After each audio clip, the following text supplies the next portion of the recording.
basta yung routine niya ang hindi mawawala. Pills.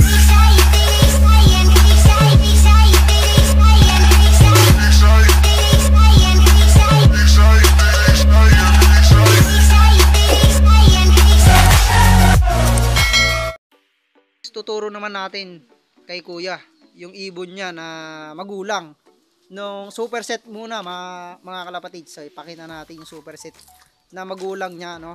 So yung ba yung Taiwan kuya na kwan? Hindi, ito yung Yung superset yun, no? ito yung Taiwan. So ayun daw yung Taiwan. Yan yung superset. Ibig sabihin anak na ng Taiwan yan kuya? Oh, anak niya yung kuno yun. Anak niya yung nag-superset. So ito mismo yung Santa Ana finisher kuya na binili nyo. So ayan. Ibig sabihin yan kuya, dahil sa ring niya, so possible to na anak na lang ng Taiwan. Baka siguro, oo. Oo. Kasi kung pure Taiwan yung kuya, hindi nyo magagawa ng kanya na. Dahil wala siyang sensor. Yun. So iba yung pairing na kuya nito. Iba na yung pairing niya. So, iba na yung pairing mga kalapatid. So nasa yung ito yung nanay. Ito yung nanay ng superset kuya. Oh, yan yung ito. Ano bloodline nito kuya? Johnson. Ito yung daw yung Johnson. Kuya, yan yung superset niya. Ito yung nanay. Christian Esguera ng Quezon. Ayan, Christian Esguera. So shout out ng taga Quezon. So ayun, meron siyang inangay. So nakabitak mga kalapatids yung pairing ng superset niya. Kasi so ito yan. Inaalis ko na sila para hindi ganong makuha yung lalaki. Ay, ibig sabihin kuya ay yung basta ganyan na yung anak niya. Naisuot ko na yung ring, tatanggalin ko na yung pares yan. Tinatanggal niya na daw mga kalapatids yung pares para yung nanay na lang nung susubo. Oo, kung minsan lalaki. Titignan ko kung mas maganda katawan, yun ang iiwanan ko. Ganun pala siya magkuha ng inakay mga kalapatid. So saan naman kuya dito yung magulang ng first overall yun ng Javier? Ito naman siya, yung Vandenbroek. Yung galing nga kay Sir Ariel Tumibay. Ito pala yung Vandenbroek mga kalapatids. So bluebird siya. So nagmana dun sa kulay ng anak niya. So ito Tacloban Clacker to, ano kuya? Oh, Tacloban Clacker. Ito pala yung Tacloban Clacker mga kalapatids. So ito yung tatay mismo ng first overall niya ng Javier. Ayun, oh, napakaganda. Yun. So yung nanay niya mga kuya.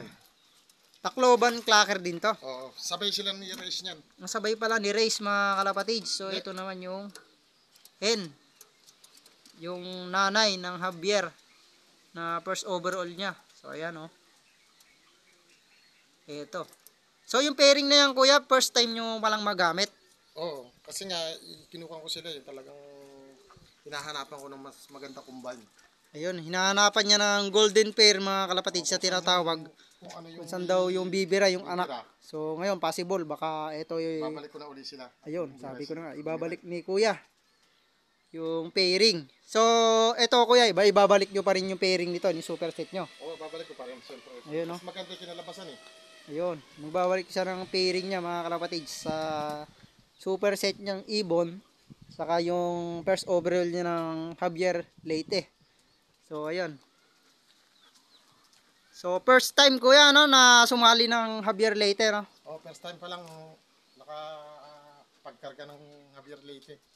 So sino ba nagkarga kuya ng derby nyo hanggang sa special race? Ay, tayo kay Sir Jesse tayo, doon ako nakakarga-pirmes.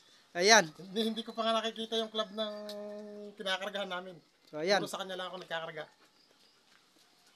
So ayan mga kalapatids, so, sa atin nga mismo na pinupunta yung ibon ni kuya, no? So mula derby hanggang special race, so tayo yung nagkarga sa main club. So hindi niya pa alam yung pinaka main club mga kalapatids. So ngayon niya pa lang mapupuntahan, di siyempre kailangan nandun siya. So kuhanin niya yung mga award niya saka prize siyempre. So lap winner ng Javier Leyte.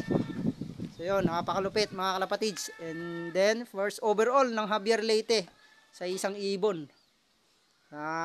Pumarty pa yun, siyempre, pumarty sila ng superset sa YB. So, ito yung lugar mga kalapatids. So, ito lang yung clear area dito kay Kuya. So, mapuno dito sa area ni Kuya. Ayan o.